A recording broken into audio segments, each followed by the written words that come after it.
المغرب بفرض التأشيرة للتونسيين ماخذ صدى كبير يمكن هذه من أبرز المواضيع. عمي بلال نرجع لحكاية التأشيرة هذه اللي عاملة ضجة. إذا المغرب نعرفوها تستضيف الكوب دافريك فأخذت قرار. هو مريم القرار ماهوش مهم التوانسه فقط الاولاني، هو الافريقيا كامله، الدول المشاركه كامله قالت راهو في الفتره هذه باش تنظم العمليه. قرار سيادي، احنا ما ديما كل قرار يلزمنا نوظفوه وتدخل هكا الذباب الالكتروني ويبدا يمس في العلاقات بين المغرب وتونس. قرار سيادي تخذته المغرب باش تنظم الامور هذه الكل، وكل الدول اللي تنظم تظاهرات كبرى نتاع رياضه الكلها تشترط الامور هذه. خاطر انت بعد باش يجيوك آلاف مؤلفة مئات الآلاف ما تكونش أمورها منظمة وما تعرفهاش وين السكن نتاعها وما تعرفهاش كيفاش باش تتحرك أمنيا واللي تحب أنت وتنظيميا يلزمك تنظم الأمور هذه. والقرار هذايا اتخذ بالمناسبة هذه، ينتهي بانتهاء المناسبة هذه. استثنى العديد من الأشخاص، منهم اللي فوق أعمارهم فوق ال 55 سنة، منهم اللي يكون عنده من أب مغربي ولا من أم مغربية حصيلوا عمل الاستثناءات هذه. هذا قرار تنظيمي تقوم به الدول الكل اللي أموره منظمة، يمشي يقدم تأشيرة إلكترونية كيفها كيف الدول الأخرى، تبدأ أموره واضحة، يعرف وين باش يقضي في أنا نزل، وأموره الكل مريقلة وعنده الأموال اللازمة باش موجودة كذا كذا. وكل دولة من حقها في التنظيم باش تتخذ هذا القرار بعيدا عن تسييس هذه القرارات. بشأن التأشيرة الإلكترونية، هذا ما جاء من القنصلية العامة للمملكة العربية المملكة المغربية بتونس. تخبر القنصلية العامة للمملكة المغربية بتونس أنه في إطار التحضير للدورة 35 من بطولة كأس أفريقيا كان ماروك 2025 التي ستحتضنها المملكة المغربية من 21 جانفي هم يقولوا جنبر 2025 إلى 18 يناير 26، فإن السلطات المغربية اعتمدت بشكل استثنائي ومؤقت. وهذا في الرسالة اللي جاءت عميد ونزار استثنائي ومؤقت مكتوب بالقغاء ومسطر.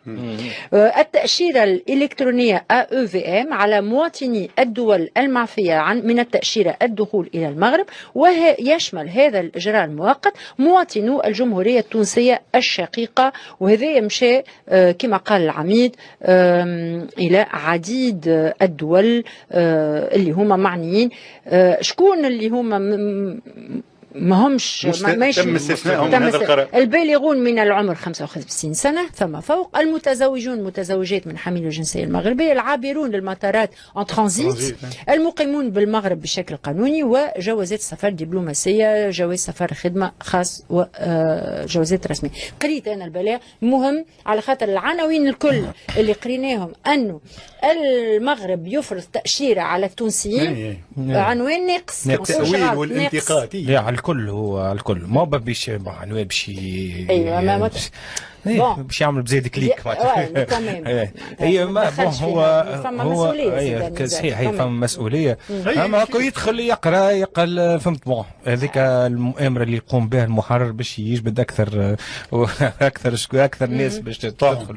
اي طعم لمسون هذيك لازم انا سيرتو في كيما العناوين في تصريح المثير وتلقاه داخل المثير صحيح دونك حاولناه الموضوع تهويل هو اكثر من حجمه، لانه شوف الاخير حتى لو فما هزات على المستوى الدبلوماسي الا انه راهو في الاخير راهو تونس والمغرب راهو تاريخ كبير من العلاقات، معناتها تاريخ كبير من العلاقات مش باش تطيح بهزات كي هكا. تصير الهزات تصير كذا تصير، اما لكن في الاخير راهو فما علاقات، راهو فما نسب بين الشعب التونسي والشعب المغربي، راهو فما انا نشوف فيه مسير مشترك للمنطقه الكل.